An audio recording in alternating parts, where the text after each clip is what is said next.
आज हम बात करेंगे सीटेट के प्रीवियस ईयर पेपर के बारे में। चलिए स्टार्ट करते हैं। मैथमेटिक्स में हमारा पहला क्वेश्चन है कि 5/2 माइनस 2/5 बराबर है। ऑप्शन ए है 2 सही 1/10, ऑप्शन बी है 10 सही 1/10, ऑप्शन सी है 10 सही 1/5, ऑप्शन डी है 22/10 है। आंसर हो जाएगा ऑप्शन ए 2 सही 1/10।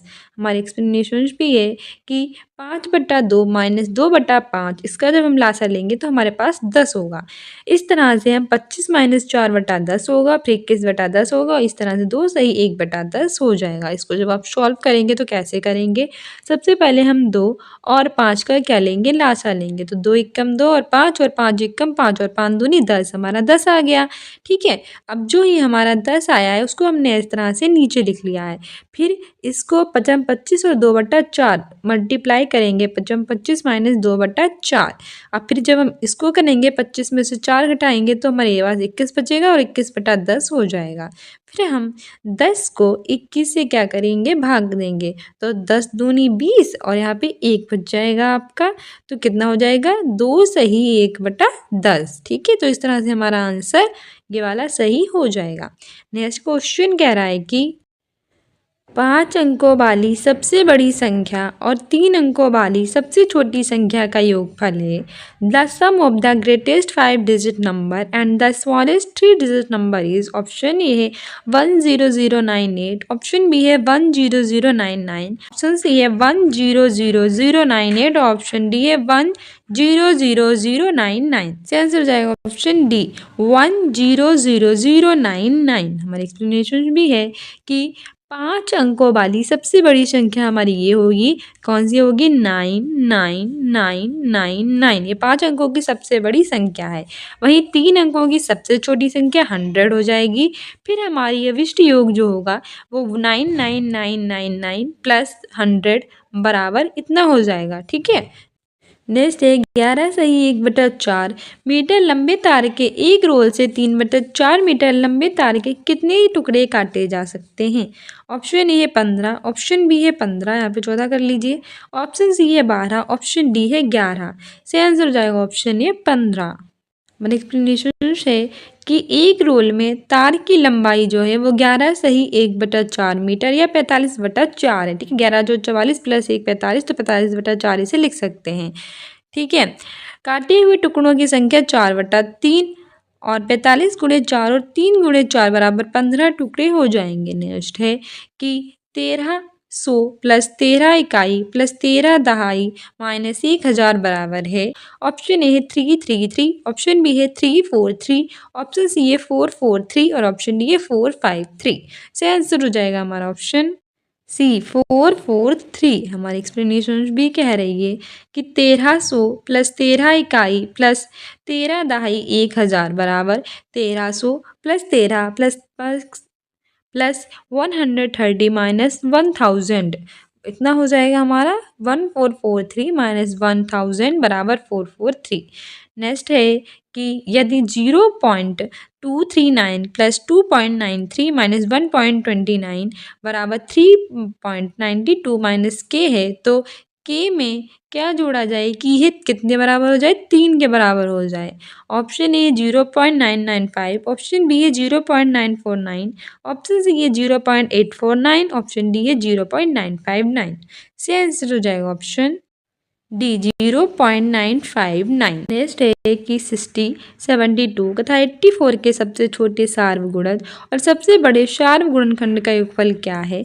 What is the sum of the smallest common multiple and the biggest common factor of 60, 72 and 85? Option है 1272 यानी 1272, ऑप्शन बी है 2532 यानी कि 2532, ऑप्शन सी है 2508 यानी 2508 और ऑप्शन डी है 2544 2544। है आंसर हो जाएगा ऑप्शन बी 2532 यानी 2532। हमारी एक्सप्लेनेशन भी है कि 60, 72 और 84 का सबसे छोटा सार्वगुणज यानी कैल्शियम लोएस्ट कॉमन फैक्टर जो है वो इस तरह से किया जाएगा। तो हमारे पास जो है वो आ जाएगा 2520 आ जाएगा। उसके बाद हमने 60, 72 और 84 का सबसे बड़ा सार्वगुणन का हाईएस्ट कॉमन फैक्टर लिया है और इस तरह से हमने उसको सॉल्व किया है। तो हमारे पास इस तरह की संख्या आ गई है। नेक्स्ट क्वेश्चन है कि राम के पास केवल ₹50 और 100 के नोट हैं। यदि उसके पास नोटों की कुल संख्या 25 और ₹1600 का धन है तो उसके पास ₹50 और ₹100 के नोटों की संख्या कितनी होगी? ऑप्शन ए है 10 और 15, ऑप्शन बी है 15 और 10, ऑप्शन सी है 20 और 5 और ऑप्शन डी है 18 और 17। से आंसर हो जाएगा ऑप्शन डी। कितना हो जाएगा? 18 और 17। ठीक है, क्योंकि माना 50 के नोटों की संख्या x है, तब 100 के नोटों की संख्या इस तरह से होगी। इस तरह से हम सॉल्व करेंगे। 100 के नोटों की संख्या 25 माइनस 18 बराबर 7 होगी, तो ₹50 और 100 के नोटों की संख्या 18 और 7 होगी, यानी 50 के 18 नोट होंगे और 100 के 7 नोट होंगे। नेक्स्ट है कि सविता विद्यालय की एक गोष्ठी में 9:30 से 15 मिनट पहले पहुंची थी। वह अपने सहकर्मी से आधा घंटा पहले पहुंची, जो कि एक गोष्ठी के लिए 35 मिनट की देरी से पहुंची थी। तो इस गोष्ठी का निर्धारित समय क्या था? ऑप्शन ए है 9:05, ऑप्शन बी है 9:10, ऑप्शन सी है 9:15, ऑप्शन डी है 9:25। से आंसर हो जाएगा ऑप्शन बी 9:10। हमारी एक्सप्लेनेशन भी है कि सविता का विद्यालय की गोष्ठी में पहुंचने का समय 9:30 था। 9 में से हमने 15 9:30 से 9:30 माइनस 15 मिनट 9:15 हो गया। सहकर्मी के विद्यालय पहुंचने का समय 9:15 प्लस 30 मिनट यानी 9:45 हो गया। अब गोष्ठी का समय 9:45 माइनस 35 मिनट, तो कितना हो जाएगा? 9:10 हो जाएगा। नेक्स्ट है कि इसी विद्यालय में 28 कमरे हैं और प्रत्येक कमरे में 6 पौधे हैं। प्रत्येक पौधे के लिए प्रतिदिन 180 मिलीलीटर पानी की आवश्यकता है। यदि एक बोतल में 840 मिलीलीटर पानी भरा हुआ है और ऐसी कितनी बोतलों की आवश्यकता होगी जिससे कमरों के सभी पौधों की 3 दिन पानी दिया जा सके? ऑप्शन ए है 108, ऑप्शन बी है 112, ऑप्शन सी है 115, ऑप्शन डी 118। से आंसर हो जाएगा हमारा ऑप्शन ए 108। हमारी एक्सप्लेनेशन है कि विद्यालय में कमरों की संख्या थी 28 और प्रत्येक कमरे में पौधे कितने थे? 6। फिर हमने 28 कमरों में कुल पौधों की संख्या 28 गुणे 6 कितनी? 168 पौधे, यानी कि 168 पौधे थे। इस तरह से प्रत्येक पौधों के लिए प्रतिदिन पानी की आवश्यकता थी 180 मिलीलीटर। फिर 168 पौधों को प्रतिदिन पानी की आवश्यकता थी 168 गुणे 180 बनानी 30,240 मिलीलीटर। फिर एक बोतल में पानी की क्षमता थी 840 मिलीलीटर, तो 30,240 मिलीलीटर पानी आएगा 1/180 गुणे 30,240, यानी कि 36 बोतलों में। एक दिन पौधों को पानी देने के लिए बोतलों की संख्या है 36 और 3 दिन पौधों को पानी देने के लिए बोतलों की संख्या है 36 गुणे 3, यानी कि 108। नेक्स्ट है कि एक आयत और एक वर्ग के परिमाप कैसे हैं? बराबर हैं। वर्ग का परिमाप 48 सेंटीमीटर है और आयत की चौड़ाई वर्ग की भुजा से 4 सेंटीमीटर कम है।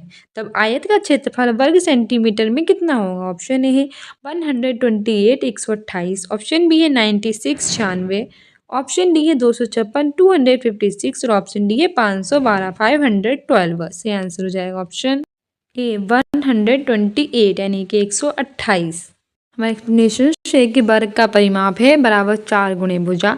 इस तरह से 48 सेंटीमीटर बराबर 4 गुणे भुजा, वर्ग की भुजा बराबर 12 सेंटीमीटर, आयत की चौड़ाई बराबर वर्ग की भुजा माइनस 4 बराबर 8 सेंटीमीटर, आयत का परिमाप बराबर 48 सेंटीमीटर। इस तरह से जब हम इसे सॉल्व करेंगे तो हमारे पास 16 सेंटीमीटर आ जाएगा। फिर हम आयत के क्षेत्रफल को करेंगे तो 128 सेंटीमीटर की घात 2 आ जाएगा। नेक्स्ट है कि निम्न में से किसमें डिग्रियों की संख्या 440 से 25 अधिक है? In which of the following the number of degree is 25 more than 440? Option A है 5 और 1/3 समकोणों में, 5 and 1/3 of right angles, option B है 5 और 2/3 समकोणों में, 5 and 2/3 of right angles, option C है 5 और 1/2 समकोणों में, 5 and 1/2 ऑफ राइट एंगल्स, और ऑप्शन डी है 5 और 1/6 समकोणों में, 5 and 1/6 ऑफ राइट एंगल्स। सही आंसर हो जाएगा ऑप्शन डी 5 और 1/6 समकोणों में, 5 and more 1/6 of right angles. हमारा एक्सप्लेनेशन है कि 5 + 1/6 गुणे 90, 31 गुणे 6 गुणे 31/6 गुणे 90, 31 मल्टीप्लाई 15 बराबर 465 और 465 में डिग्रियों की संख्या 440 से 25 अधिक है, यानी कि 25 अधिक है। ठीक है, नेक्स्ट है कि 6.75 सेंटीमीटर लंबे तथा 4.5 मीटर चौड़े फर्श को 45 सेंटीमीटर भुजा वाली वर्गाकार टाइलों से पूरी तरह ढकने के लिए आवश्यक टाइलों की संख्या कितनी होगी, यानी कि the number of square tiles each of side 45 centimetre required to a tile a floor 6.75 metre long and wide is. Option A है 120, ऑप्शन बी है 140, ऑप्शन सी है 150, ऑप्शन डी है 180। सही आंसर हो जाएगा ऑप्शन सी 150, यानी कि 150। हमारी एक्सप्लेनेशन है कि फर्श की लंबाई जो है वो 6.75 मीटर बराबर 675 मीटर है। फर्श की चौड़ाई 4.5 मीटर बराबर 450 सेंटीमीटर है। फर्श का क्षेत्रफल इस तरह से और ढकने के लिए इस तरह से हमारा पूरी संख्या सॉल्व करने पर 150 टाइल हो जाएगी। नेक्स्ट है कि किसी कक्षा के 21 बच्चों के भार किलोग्राम में नीचे दिए गए हैं। इस तरह से कितने बच्चों का भार 45 किग्रा से 50 किग्रा के बीच में है। Option A 8, option B 9, option C 10, option D 11। हो जाएगा ऑप्शन सी 10। ठीक है, हमारी एक्सप्लेनेशन से किस तरह से जब हम इसे सॉल्व करेंगे तो हमारे कितना आ जाएगा 10 बच्चे। नेक्स्ट है कि निम्न तालिका एक विक्रेता द्वारा 5 महीनों में बेचे गए वाहनों की संख्या को क्या करती है, ये प्रदर्शित कर रही है। यानी कि महीना जनवरी, फरवरी, मार्च, अप्रैल, मई है। बेचे गए वाहनों की संख्या 225, 318, 272, 180 और 178 है। कह रहा है कि विक्रेता द्वारा जनवरी और मार्च में बेचे गए वाहनों की कुल संख्या फरवरी, अप्रैल और मई में बेचे गए वाहनों की कुल संख्या से कितनी कम है। ऑप्शन है 178 178, ऑप्शन 179 179, ऑप्शन सी है 180 180 और ऑप्शन डी है 181 181। से आंसर हो जाएगा हमारा ऑप्शन बी 179 179। ठीक है, हमारी एक्सप्लेनेशन भी कह रही है कि विक्रेता द्वारा जनवरी और मार्च में बेचे गए वाहनों की कुल संख्या 225 प्लस 272 बराबर 497 है। फरवरी, अप्रैल और मई में बेचे गए वाहनों की कुल संख्या 318 प्लस 180 प्लस 175 318 प्लस 180 प्लस 178 बराबर 676 है। 676 माइनस 497 बराबर 179 हो जाएगा। नेक्स्ट है कि निम्न पैटर्न का अवलोकन करना है और x प्लस वाई का मान बताना है। ऑप्शन ए है 72, ऑप्शन बी है 76, ऑप्शन सी है 78, ऑप्शन डी है 80। से आंसर हो जाएगा ऑप्शन बी 76। ठीक है, हमारे एक्सप्लेनेशन है कि दिए गए पैटर्न इस तरह से है, तो x बराबर 17, y बराबर 59 है, तो इसकी मान हमारा इतना 76 हो जाएगा। देखिए पेडागोजी में हमारा पहला क्वेश्चन है कि राष्ट्रीय पाठ्यचर्या रूपरेखा 2005 के अनुसार प्राथमिक स्तर पर गणित के शिक्षण और अधिगम में ऐसी गतिविधियां सम्मिलित करनी चाहिए, यानी कि according to national curriculum framework 2005 at primary stage teaching and learning of mathematics should include activities that. Option B है कि जिनमें अधिगमकर्ताओं की केवल उपदेशात्मक सहभागिता हो, have only direct involvement of learners. Only लग गया है तो ऑटोमेटिक ही ये गलत हो जाएगा, क्योंकि ओनली का कोई भी नहीं होता है कि जो ओनली होगा वो आंसर नहीं हो सकता। दूसरा है जो कम दिनचर्या वाले खेलों पर आधारित हो, are based on open ended play. Option C है जो मूर्त से अमूर्त की ओर बढ़े, proceed from concrete to abstract. Option D है जिनमें शिक्षक द्वारा अधिकतम हस्तक्षेप शामिल हो, involve maximum interact the teacher. से आंसर हो जाएगा ऑप्शन सी जो मूर्त से अमूर्त की ओर बढ़े, यानी proceeds from concrete to abstract. हमारी एक्सप्लेनेशन भी कह रही है कि राष्ट्रीय पाठ्यचर्या रूपरेखा 2005 के अनुसार जो प्राथमिक यानी कि जो प्राइमरी लेवल के किसी भी पाठ्यक्रम में मूर्त से अमूर्त की ओर बढ़ा जाना चाहिए। बाद में गणित में आमूर्तन का महत्व समाविष्ट होना चाहिए, यानी कि जो पहले मूर्त चीज़ें हैं उनके बारे में लोगों को पता हो, फिर अमूर्त चीज़ों के बारे में लोगों को पता होना चाहिए। निचली कक्षाओं में ये महत्वपूर्ण है कि पहले चरण में मूर्त वस्तुओं पर आधारित गतिविधियां दी जाएं, जिससे बच्चा अपने दैनिक जीवन में तार्किक क्रियाओं और गणितीय चिंतन के बीच जो संबंध होते हैं उनको समझने के लायक बन सके। सबसे पहले मूर्त से अमूर्त की ओर सरल चीज़ें जो होती हैं उन्हें पहले समझाना चाहिए, फिर कठिन वस्तुओं की ओर ले जाएं। उदाहरण पहले दे, उसके बाद नियम दे और खेल विधि, इन सभी के द्वारा बच्चों को सिखाया जाना चाहिए। नेक्स्ट है when asked to identify the greater number from 7.37 and 7.4 a group of children answered that 7.37 is greater than 7.4. As a mathematics teacher, how will you support the children to rectify the error? यानी कि 7.37 और 7.4 में से बड़ी संख्या पहचानने के लिए कहा गया, तो बच्चों का जो एक समूह था उसने 7.37 को 7.4 से बड़ी संख्या बताया। तो आप एक गणित के शिक्षक हो और तो इस रूप में आप बच्चों की इस त्रुटि यानी कि इस गलती को सही करने के लिए उसे कैसे समर्थन देंगे। पहला हमारा ऑप्शन कह रहा है कि दशमलव संख्याएं जो होती हैं उसको निरूपित करने के लिए जो स्थानीय मान है उसकी प्रणाली को हम अवेकस या फिर अवेकस जैसी हस्तकौशल सामग्री के उपयोग द्वारा समझा देंगे, यानी कि use manipulatives like abacus to explain the place value system to represent दशमलव नंबर्स। सेकेंड है कि दशमलव संख्याओं के प्रसारित रूप को श्याम पट्ट पर लिखेंगे और विद्यार्थियों को अपना उत्तर सही करने के लिए हम कहेंगे, यानी कि write expanded form of decimal numbers on black boards and ask students to correct their answers. Option C है अभ्यास के लिए समान प्रकार के अधिक उदाहरण दीजिए। Give more examples of similar type two practice. Option D है कि विद्यार्थियों को पाठ्य पुस्तक देखने के लिए एक और प्रक्रिया समझने के लिए कहिए। Ask students to refer the text book and understand the process से आंसर हो जाएगा इसमें हमारा ऑप्शन ए कि जो दशमलव संख्याएं होती हैं उनको निरूपित करने के लिए जो स्थानीय मान की प्रणाली है उसको अवेकस या फिर अवेकस जैसी हस्तकौशल सामग्री के उपयोग के द्वारा समझाइए। हमारी एक्सप्लेनेशन है कि जो एक विद्यार्थी है उसने 7.37 और 7.4 में से बड़ी संख्या पहचानने के लिए जब हमने दी तो उसने 7.37 को 7.4 से क्या कहा, बड़ा बताया। तो इसने त्रुटि देखी और एक अध्यापक होने के नाते मैथमेटिक्स के तो हमें स्थानीय मान ना समझ के सीधे संख्या देकर बता रहा है। तो हमें क्या करना चाहिए कि दशमलव संख्याओं को निरूपित करने के लिए जो स्थानीय मान की प्रणाली है उसको अवेकस जैसे जो हस्तकौशल हैं उनके उपयोग द्वारा उन्हें दशमलव के स्थानीय मान को समझाना चाहिए। नेक्स्ट है which is the most appropriate strategy to help the student to identify his या हर एरर, यानी कि कक्षा 6 का जो विद्यार्थी है उसने जो योग के प्रश्न है उसको इस प्रकार से हल किया है। तो अपनी त्रुटि को ज्ञात करने में विद्यार्थी की सहायता करने के लिए सबसे अच्छी विधि क्या होगी। देखो कि मैथमेटिक्स की पैडागोजी तो सारे क्वेश्चन ऐसे ही पूछे जाएंगे कि बच्चा ये गलती कर रहा है तो आप एक मैथमेटिक्स के टीचर बनेंगे तो आप उसकी इस गलती को कैसे सुधारेंगे। तो वही सारे आपको आंसर देने हैं अपने माइंड के बल पे। पहला है कि विद्यार्थी को उसका उत्तर अपने सहपाठियों के साथ जांचने के लिए कहेंगे। Ask the student to check the answer with his peers. Option B है विद्यार्थी को सन्निकटन का उपयोग करके योग ज्ञात कर अपने उत्तर की तुलना करने के लिए कहेंगे। Ask the student to use addition to find the sum and compare his answer. Option third है प्रश्न को दोबारा करके विद्यार्थी को अपना उत्तर जांचने के लिए कहें। Ask the student to check the answer by doing the question once again. और ऑप्शन डी हमारा इसमें हो जाएगा कि विद्यार्थी को गणक यानी कि कैलकुलेटर का उपयोग करने के लिए कहें। Ask the student to use the calculator.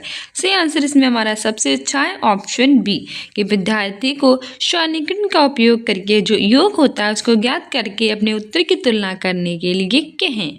और एक्सप्लेनेशन भी कह रही है कि प्राथमिक स्तर पर कक्षा 3 के विद्यार्थी ने योग के प्रश्न को इस प्रकार से हल किया है तो उसकी इस त्रुटि यानी कि इस गलती को उसे समझाना है। तो हम क्या कर सकते हैं कि उसे कहेंगे कि आप सन्निकटन संख्या का उपयोग करें और योग ज्ञात करके अपना जो उत्तर है उसकी तुलना करने के लिए उसे हम कह सकते हैं। ठीक है, इस तरह से वो इसे सॉल्व करेगा, उसे पता चल जाएगा कि उसने त्रुटि किस तरह से की है। नेक्स्ट है कि विच of the following represents the most appropriate use of functions as a pedagogical tool in primary classes, यानी कि निम्नलिखित में से कौन सा प्राथमिक कक्षाओं में एक शिक्षण के साधन के रूप में हैसिलेशन यानी कि जो टाइलिंग है उसका सबसे उपयुक्त उपयोग जो है उसको निरूपित करता है। ज्यामिति में क्रिया विधि के अधिगम को विकसित करने के लिए for developing procedural learning in geometry. Option B है कोणों को मापने के लिए लिए for measuring of angles. Option C है ज्यामितीय आकृतियों के उपयोग से पैटर्न बनाने के लिए for creating patterns using geometrical shapes. और ऑप्शन डी है स्थानीय मान की अवधारणा को विकसित करने के लिए for developing the concept of place value. से आंसर हो जाएगा इसमें हमारा ऑप्शन सी ज्यामितीय आकृतियों के उपयोग से पैटर्न बनाने के लिए। हमारी एक्सप्लेनेशन भी कह रही है कि प्राथमिक कक्षाओं में से एक शिक्षण के साधन के रूप में हैशिलेशन यानी कि जो टाइलिंग है उसका सबसे उपयुक्त उपयोग होता है कि ज्यामितीय आकृतियों के उपयोग से पैटर्न बनाने के लिए किया जाता है। हैशिलेशन का अर्थ होता है कि बिना कोई भी खाली जगह छोड़े, बिना या ओवरलैप किए बिना किसी सतह के तल को समतल आकृतियों से भर देना। ऐसी आकृतियों के एक पैटर्न के रूप में समझा जा सकता है जो किसी भी सतह को ढकने के लिए एक दूसरे के साथ पूरी तरह से कैसी बैठती हो, उपयोग यानी कि बहुत अच्छी तरीके से बैठती हो।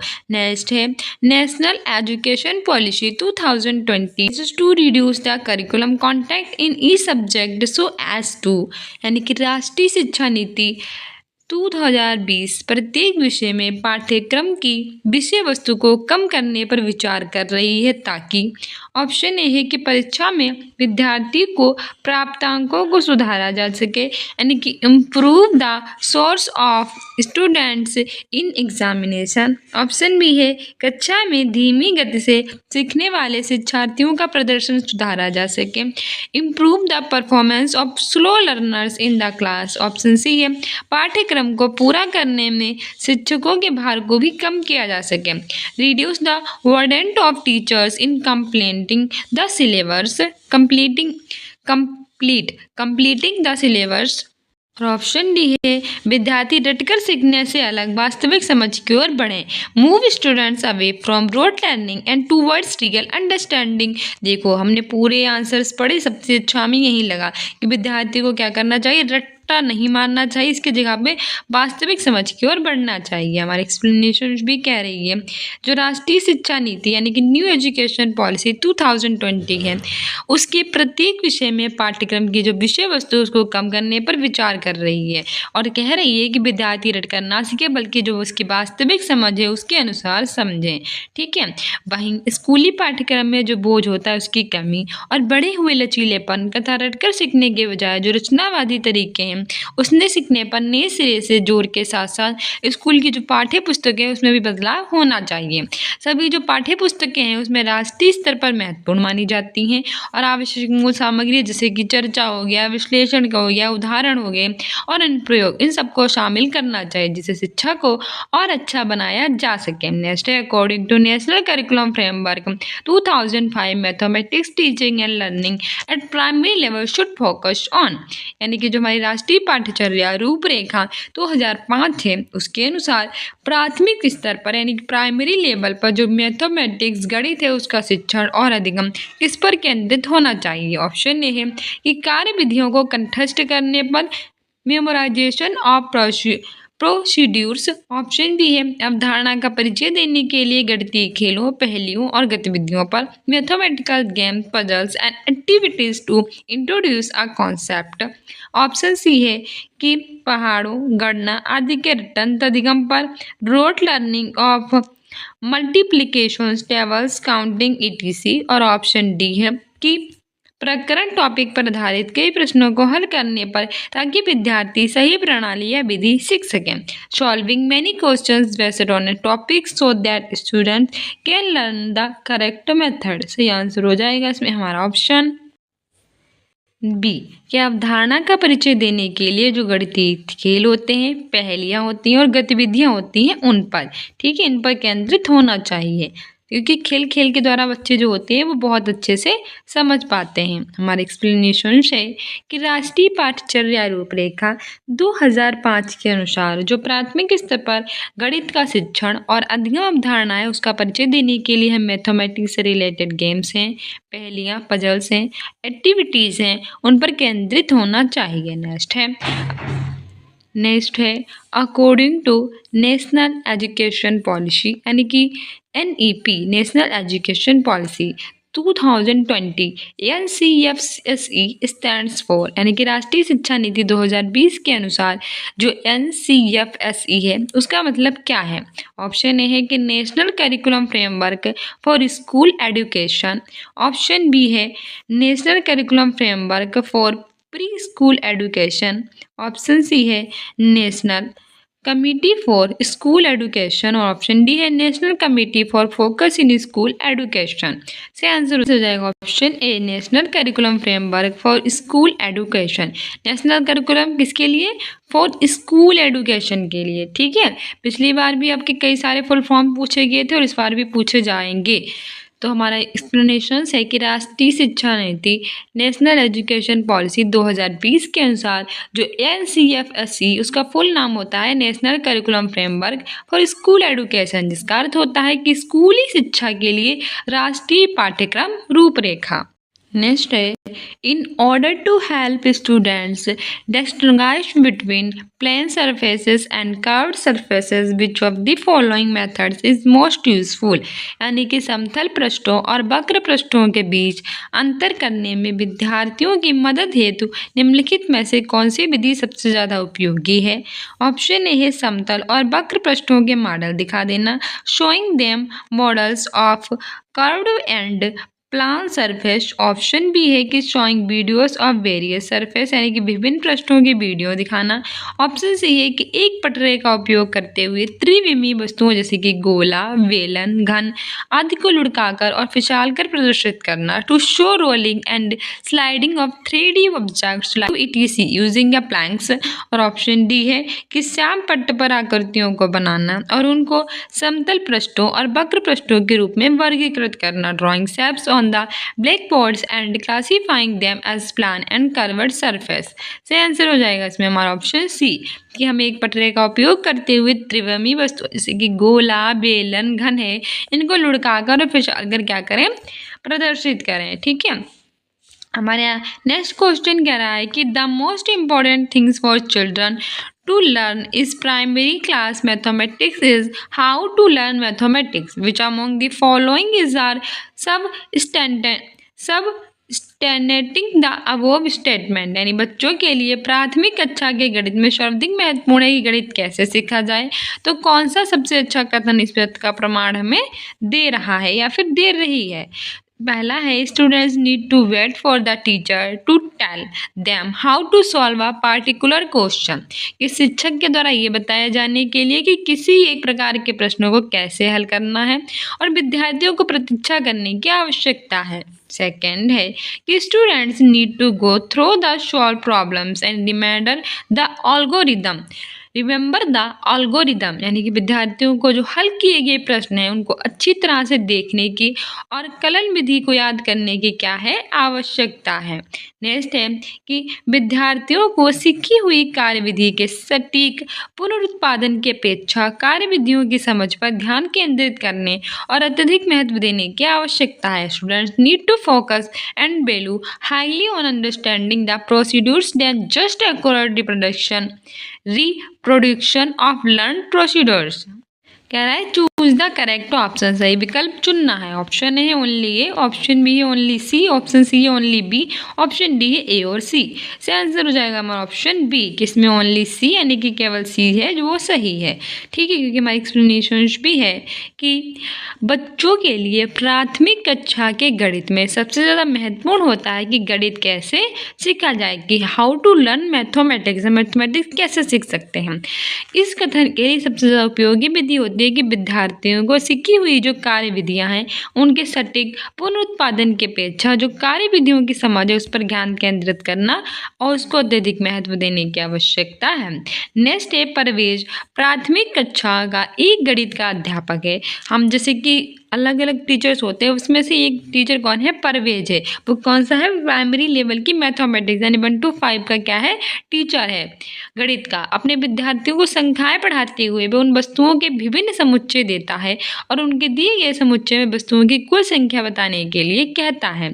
तो वह डेस को विकसित करने का प्रयास कर रहा है। ऑप्शन ये है कि वस्तुओं के वर्गीकरण की अवधारणा को, develop the concept of classification of object, option B है स्थानीय मान की अवधारणा को, develop the concept of place value. Option C है develop the ordinal sense of numbers यानी कि संख्याओं के क्रम सूचक बोध को।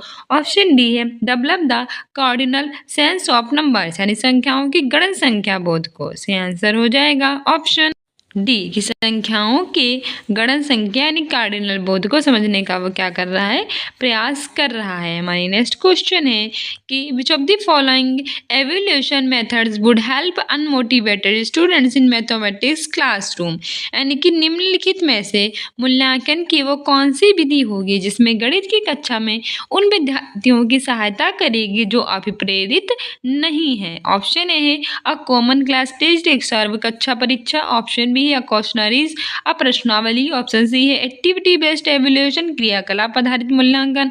ऑप्शन डी है निर्देशित शिक्षण। से आंसर हो जाएगा option C activity based evaluation. कैसा मूल्यांकन, क्रियाकलाप पर आधारित मूल्यांकन।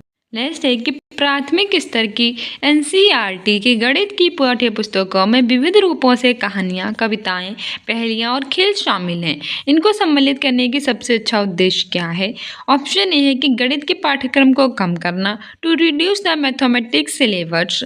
ऑप्शन बी है कि गणित को बच्चों के दैनिक जीवन से जोड़ देना, to relate mathematics to daily life children. Option C है कि बच्चों को फुर्सत की गतिविधियों को उपलब्ध कराना, to provide leisure activities to children. और ऑप्शन डी है गणित की कक्षा में हास्य परिहास के लिए अवसर प्रदान करना, to provide for humour in a mathematics class. Option B कि गणित को क्या कर देना, बच्चों का जो दैनिक जीवन है उससे जोड़ देना, to relate mathematics to daily life children. हमारा एक्सप्लेनेशन है कि प्राथमिक स्तर की जो एनसीईआरटी है, national council of education research and training है, उसमें गणित की पाठ्य पुस्तकों में विविध रूप से कहानियाँ, कविताएं, पहेलियाँ और खेल जो होते हैं वो शामिल होते हैं और उनको सम्मिलित करने का सबसे अच्छा उपयुक्त उद्देश्य है कि बच्चों के दैनिक जीवन से उसे क्या कर देना, जोड़ देना। नेक्स्ट है which of the following does not represent some mathematical activity in a construct classroom. निम्नलिखित में से कौन सा एक रचनावादी कक्षा में गणितीय गतिविधि को निरूपित नहीं करता है। पहला है कि एक बच्चा विभिन्न आकृतियों को वर्गीकृत कर रहा है, a child sorting different shapes. Option B एक बच्चा गणित की अवधारणा पर आधारित एक कहानी की रचना कर रहा है, a child creating a story based on a mathematical concept. Option C है एक बच्चा एकत्रित आंकड़ों के आधार पर ग्राफ बना रहा है, a child drawing graphs based on the collected data. और ऑप्शन डी है एक बच्चा श्यामपट्ट से प्रश्नों की नकल करके लिख रहा है, a child कॉपिंग questioning from the black boards. से आंसर हो जाएगा ऑप्शन डी। ठीक है, एक बच्चा श्यामपट्ट से प्रश्नों की नकल करके लिख रहा है। हमारी एक्सप्लेनेशन में कह रही है कि एक रचनावादी कक्षा में गणितीय गतिविधि का अर्थ होता है कि सीखने की अपनी प्रक्रिया में छात्र सक्रिय रूप से शामिल होकर स्वयं सीखे। ठीक है, इसमें बच्चा विभिन्न आकृतियों को वर्गीकृत करता है, अवधारणा पर आधारित एक कहानी की रचना करता है और आंकड़ों के आधार पर ग्राफ भी बना लेता है। लेकिन अगर श्यामपट्ट पर प्रश्नों की नकल करके लिख रहा है तो कोई भी रचनावादी गतिविधि नहीं है। ठीक है, नेक्स्ट है which of the following is most appropriate for a diagnostics test, यानी कि निम्नलिखित में से कौन सा नैदानिक परीक्षाओं के लिए सबसे उपयुक्त है। पहला है कि बच्चों की समझ में रह गई कमियों को पहचानने में मदद करता है, helps to know the gaps in the child's understanding. दूसरा है कि माता पिता को प्रतिपुष्टि देने में उपयोगी है, use it for giving feedback to the parents. Option C है बच्चों का नामीकरण करने में मदद करता है, helps to level the children. और ऑप्शन डी है सत्र अंतर परीक्षाओं में पूछे जाने वाले प्रश्नों को बनाने में मदद करता है, helps to make questions to be asked in the term and examinations. से आंसर इसमें हो जाएगा ऑप्शन ए, बच्चों की समझ में रह गई जो कमियां हैं उनको पहचानने में मदद करता है नैदानिक परीक्षण। एक्सप्लेनेशन भी है कि निदानात्मक परीक्षण वे होता है जिसके द्वारा छात्रों की जो समस्याएं होती हैं उनके बारे में पता किया जाता है। सबसे अच्छा उपाय ये होती है कि इस प्रक्रिया द्वारा बच्चों में जो कमी रह जाती है उनके समझने में उसको वो पूरी करता है। नेक्स्ट है कि एक शिक्षक शिक्षिका 5वीं कक्षा के विद्यार्थियों को क्षेत्रफल की जो अवधारणा है उसका परिचय देने के लिए केवल आयताकार और वर्गाकार आकृतियों का प्रयोग करती है। एक विद्यार्थी खड़ा होता है और शिक्षिका से पूछता है या फिर शिक्षक से पूछता है कि यदि मेरा कक्षा यदि मेरा कक्ष ना ही आयताकार है और ना ही वर्गाकार है और मैं उसका क्षेत्रफल ज्ञात करना चाहता हूँ तो मैं कैसे ज्ञात करूँगा। तो ये बच्चे द्वारा कौन सा कौशल व्यवहार को प्रदर्शित करता है। पहला है कि क्षेत्रफल की अवधारणा की पूरी समझ में उसे कमी है, lack of complete understanding of the concept of area. दूसरा है बच्चा विद्रोहपूर्ण व्यवहार प्रदर्शित कर रहा है, child is displaying rebellious behaviour. तो ये गलत हो जाएगा क्योंकि ऐसा कुछ नहीं कर रहा है, वो तो कुछ सिर्फ कुछ जानना चाहता है। कि तीसरा है बच्चा कक्षा में शरारती हो रहा है, child is being mischievous in the class. ये भी नहीं है। चौथा है बच्चा एक अर्थपूर्ण और तर्कपूर्ण गणितीय समस्याएं पूछ रहा है, child is posing a meaningful and logical mathematics problem. सही आंसर हो जाएगा हमारा ऑप्शन डी है कि बच्चा क्या कर रहा है कि एक अर्थपूर्ण और तर्कपूर्ण गणितीय समस्याओं को पूछ रहा है। एक्सप्लेनेशन भी यही कह रही है कि अगर उसके बारे में नहीं पता है और वो पूछ रहा है तो फिर वो अर्थपूर्ण और तर्कपूर्ण गणितीय समस्या पर ही पूछ रहा है। ठीक है। सो डियर स्टूडेंट्स, ये था हमारा सीटेट का प्रीवियस ईयर का पेपर जो आपके एग्जाम्स के लिए इंपॉर्टेंट था। मिलते हैं नेक्स्ट वीडियो में। आप ही हमें होम एजुकेशन के नाम से टेलीग्राम पे फॉलो कर लीजिए अपने एग्जाम बेटर करने के लिए। I hope you like this video. Thank you.